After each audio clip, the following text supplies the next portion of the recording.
ไม่เห็นผู้คนคลื่นและลมสู้ทน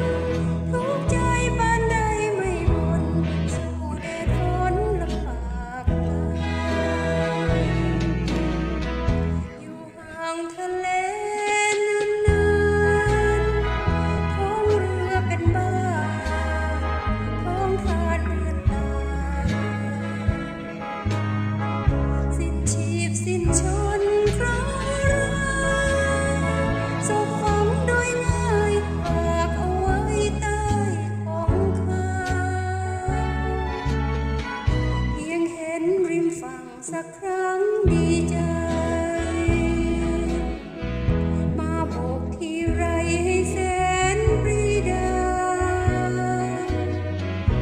ใกล้แผ่นดินเข้ามาเหมือนมีวิมานตรงหน้าปลื้มหนักหนาแทบจูบดิน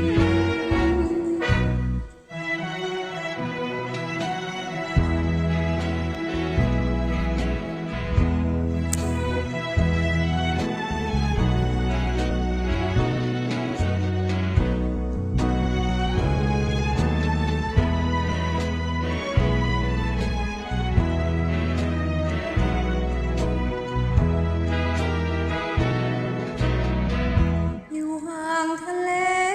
นานๆท้องเรือเป็นบ้าน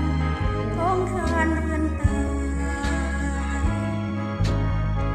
สิ้นชีพสิ้นชนเพราะรักศพฝังโดยง่ายฝากเอาไว้ใต้ของข้า